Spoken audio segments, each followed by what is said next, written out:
Welcome to okay TV. This is Kavya. Today news updates ఇప్పుడు చూద్దాం. యాదాద్రి ఆలయ అధికారులతో ప్రభుత్వ విప్ ఆలేరు ఎమ్మెల్యే శ్రీ బీర్ల ఐలయ్య గారు రివ్యూ సమావేశం నిర్వహించారు. ఈ సమావేశంలో ఆలయ అభివృద్ధిపై భక్తులకు అన్ని రకాల సౌకర్యాలు కల్పించాలని ఈ సమావేశంలో మాట్లాడారు. దర్శనం చేసుకుని బయటకు వచ్చేటువంటి భక్తులకు తాత్కాలిక షెడ్డు నిర్మాణంతో వారు ప్రశాంతంగా ఉంటున్నారని, ఈ విషయం పట్ల ఆలయ అధికారులకు అభినందనలు తెలిపారు. అదేవిధంగా మరికొన్ని చోట్ల మూత్రశాలలు ఏర్పాటు చేయాలన్నారు. స్వాతి నక్షత్రం సందర్భంగా గిరి ప్రదక్షిణ చేసే వారికి రోడ్డు నిర్మాణం పూర్తి చేసి లైటింగ్ సౌకర్యం ఏర్పాటు చేయాలన్నారు. డార్మెంటరీ హాల్లో పడుకునే వారి సంఖ్య ఎక్కువ ఉండేందుకు హాల్ పెంచుతున్నట్లు తెలిపారు. అన్నదాన సత్రంలో 1000 మంది భక్తులు భోజనం చేసే విధంగా ఏర్పాటు చేస్తున్నట్లు తెలిపారు. దాంతో పాటు కొండపైన ఆరోగ్య కేంద్రం ఏర్పాటు చేస్తున్నట్లు తెలిపారు. గూడూరు టోల్ గేట్ నుండి రాయగిరి కమాన్ వరకు సూచిక బోర్డులు ఏర్పాటు చేయాలని తెలిపారు. మెట్ల మార్గంపై సోలార్ షెడ్ నిర్మాణం చేసి నీటి సౌకర్యంతో పాటు మూత్రశాలలు ఏర్పాటు చేయాలని తెలిపారు. ఆలయంలో సెక్యూరిటీ సిబ్బందిని పెంచాలని, వారికి ఒక డ్రెస్ కోడ్ ఏర్పాటు చేయాలని తెలిపారు. దాంతో పాటు యాదాద్రిలోని పలు కూడలలో స్వామివారి పేర్లతో నామకరణం చేయాలని సూచించారు. భక్తులకు ఎక్కువ సౌకర్యాలు కల్పిస్తే ఎక్కువ భక్తులు స్వామివారిని దర్శించుకుంటారని తెలిపారు. LED స్క్రీన్స్ ద్వారా ఆలయంలో జరిగే పూజలను ప్రజలు వీక్షించే విధంగా ఏర్పాటు చేయాలని తెలిపారు. అదే విధంగా మీడియా వారికి మీడియా పాయింట్ కూడా ఏర్పాటు చేయనున్నట్లు తెలిపారు.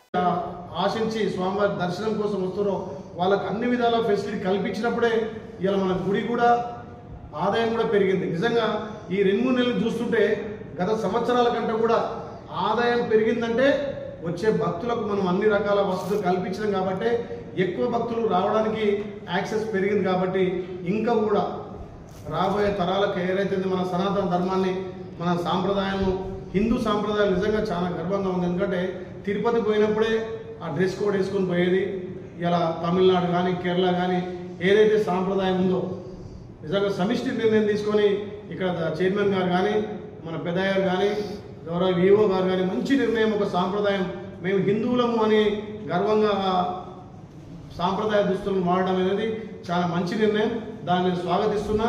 అదేవిధంగా యాదగుట్ట మీద కూడా ప్లాస్టిక్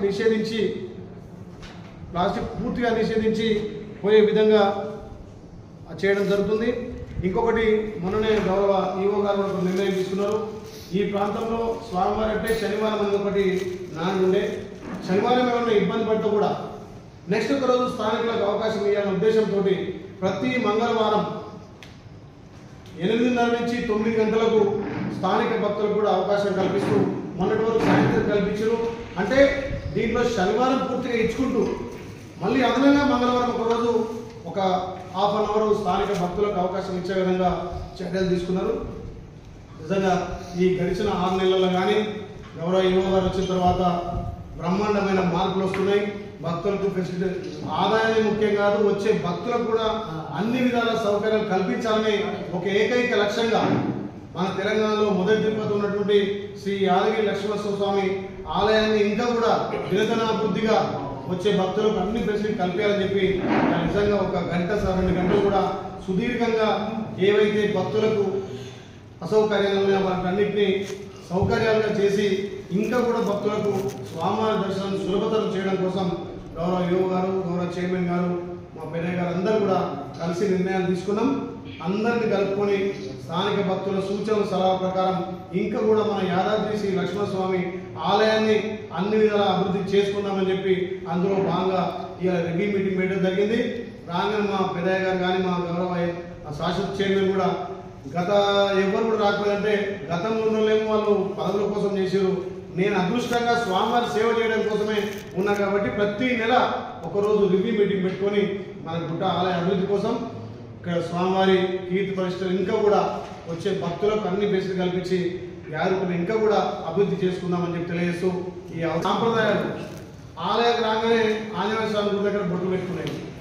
దాని తర్వాత దర్శనం అయిపోయిన తర్వాత తీర్థం ఇచ్చేది.